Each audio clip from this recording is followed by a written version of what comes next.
नमस्कार। मानव सभ्यता और शेष प्राणी नाम के इस चैनल पर मैं आपका स्वागत करता हूं। हम लोग बहुत सारे बातों को नहीं जानते।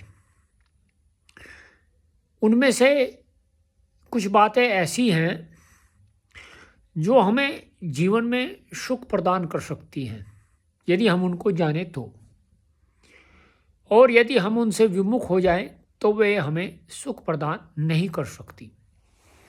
अब जो हमें सुख प्रदान कर सकती है, हम उनको क्यों नहीं जानते, और ऐसी समस्या कहाँ उत्पन्न हुई कि हम उनसे दूर हो गए। इसके पीछे अवश्य ही कोई कारण रहा होगा। जैसे शास्त्र का एक वचन है, कारण कार्य भाव। कारण में ही कार्य का भाव होता है। तो ऐसी कहाँ वो स्थिति हुई जिसके कारण हम लोग जो है ये सब कुछ इससे दूर हट गए। एक वीडियो मैंने पोस्ट किया था पहले कि पहले जो है विद्वान थे महाभारत काल में या महाभारत काल से पहले, महाभारत के युद्ध के समय उनका मारा जाना या उनका ना रहना जो शिक्षा है उसमें ह्रास का एक कारण बनी। उसके पश्चात भारत पर एक आक्रमणों का दौर या आक्रमणों का काल प्रारंभ होता है, क्योंकि जो व्यक्ति संस्कृति से अधिक शक्तिशाली होता है वह कभी किसी की दासता स्वीकार नहीं करता। जब कभी व्यक्ति सांस्कृतिक रूप से या अपने मूल्यों से दुर्बल होता है तो वह शीघ्रता से ही दासता स्वीकार कर लेता है। आप चिंतन कीजिएगा, जितने भी लोग जो है किसी न किसी के दासत्व या किसी न किसी के प्रभाव में आते हैं तो उसके अपने जो मूल्य होते हैं वे दुर्बल होते हैं, या ये कह सकते हैं उनसे जो है छुटकारा पाना चाहते हैं, तभी वह दूसरों के दासत्व में पहुंचते हैं। हम लोग जो है ये कह सकते हैं कि एक के पश्चात एक इस दासत्व की बेड़ियों में जकड़ते गए या बंधते गए, और उस बंधते बंधते इतने बंध गए कि हम लोग एक ऐसी स्थिति आ गई जब हमें यही नहीं पता रहा कि जो हम कर रहे हैं वो उचित है अथवा अनुचित है, जिसको हम वर्तमान काल कह सकते हैं। तो इस दासत्व से हमें किस प्रकार से बाहर निकला जाए, पहले तो हमें वो दासत्व का मूल रूप जानना पड़ेगा जिसके कारण हम जो है इस स्थिति में पहुँचे। और इस स्थिति में पहुँचने पर हमें जो कष्ट होता है, जिसके कष्ट को हम दूर करने के लिए इधर उधर भागते हैं, या ये कह सकते हैं कि अत्यधिक साधनों का प्रयोग करते हैं, और वे साधन हमें सुख नहीं पहुंचाते, किंतु हम उन साधनों का बढ़ोतरी करते जाते हैं। एक के बाद दूसरा, दूसरे के बाद तीसरा, तीसरे के बाद चतुर्थ, चतुर्थ के बाद पंचम। तो ये साधन बढ़ते जाएंगे, लेकिन हमारा जो दुख है वह निरंतर बढ़ता रहता है, घटता नहीं है। इसके मैं बहुत सारे जो है वो देखता हूँ प्रत्यक्ष प्रमाण, या कह सकते हैं प्रत्यक्ष अनुभव देखता हूँ। जैसे आप मुझे देखिए, मेरे पास में केवल 2 कुर्ते 2 धोती हैं। और मुझे ये पर्याप्त लगते हैं, बहुत पर्याप्त लगते हैं कि हाँ, ये मेरे लिए पर्याप्त हैं।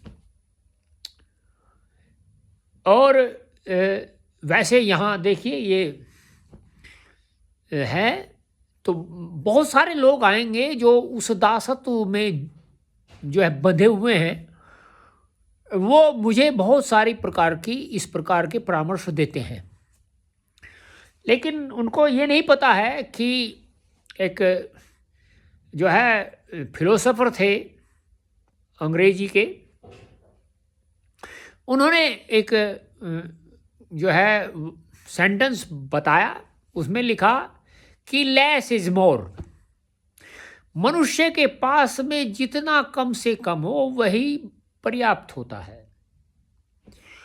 बड़ी सुंदर बात उन्होंने बताई। तो हमारे पास भी जितना कम से कम होगा, हमें उतना ही सुख और शांति मिलती है। तो फिर हमें सुख और शांति मिलती है, लेकिन कुछ लोग होते हैं जो अपने संसाधनों का विस्तार करते जाते हैं, उसके पश्चात भी उन्हें ये अनुभव होता है कि हमें और संसाधन चाहिए। अब उसी संदर्भ में आज आपके समक्ष कुछ विचार हैं। बहुत वर्षों से पृथ्वी पर मनुष्यों का निवास रहा है। इस तथ्य को भारतीय शास्त्रकार भली भांति जानते थे, परंतु इस सत्य को जानकर भी उन्होंने कल्पना का योग करके इस तथ्य का समुचित प्रयोग नहीं किया है। अब आपको मैं बताऊं, कल्पनाएं लोग बहुत करते हैं। कुछ तो अनुचित कल्पनाएं करते हैं, और कुछ जो है ऐसी कल्पना करते हैं जो कल्पना का आधार ही नहीं होती। एक तो कल्पना ये हुआ कि वो पहले हम उसका आधार की कल्पना करेंगे, फिर हम जो है ये आधार हो गया, आधार के बाद में ये ऐसा होगा, तो वो इस प्रकार, एक तो इस प्रकार की कल्पना है। किंतु जो भारतीय शास्त्रकार थे उन्होंने कभी भी इस प्रकार का कोई ये कह सकते हैं समुचित प्रयोग नहीं किया। फिर क्या है, उधर पाश्चात्य विद्वानों ने, पाश्चात्य ये कह सकते हैं जो वेस्टर्न कंट्री में रहने वाले लोग हैं, जो अपने आप को विद्वान जानते हैं या समझते हैं, अपने संकीर्ण संस्कारवश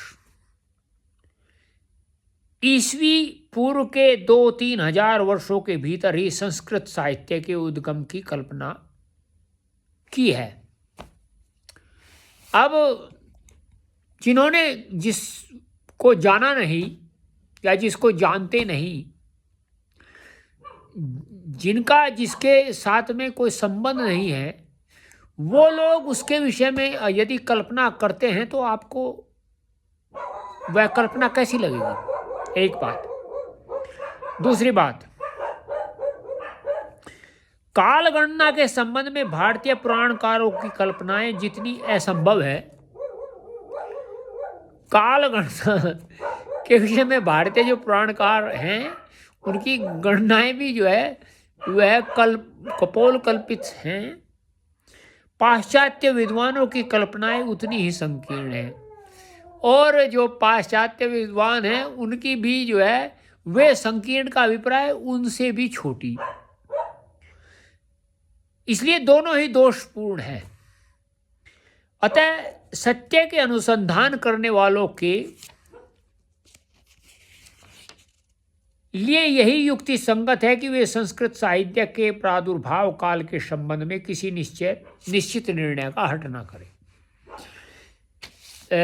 प्रादुर्भाव का मतलब ये है या अर्थ ये है कि वह कब उत्पन्न हुआ, यथार्थ काल निर्णय के अभाव में भी वैदिक और लौकिक संस्कृत के आधार पर कालक्रम का निर्धारण किया जा सकता है।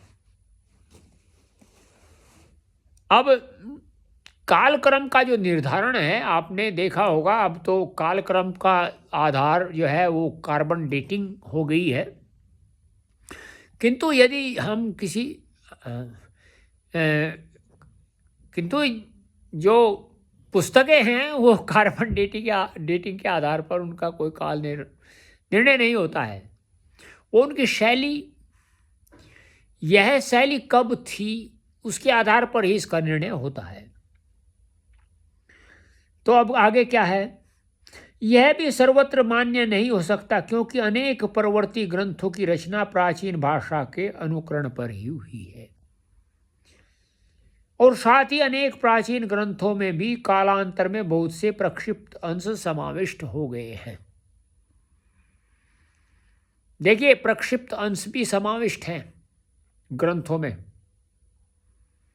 मैं तो बहुत दिनों से जानता हूं, क्या आप जानते हैं? ये आपको जो है बताया जा रहा है।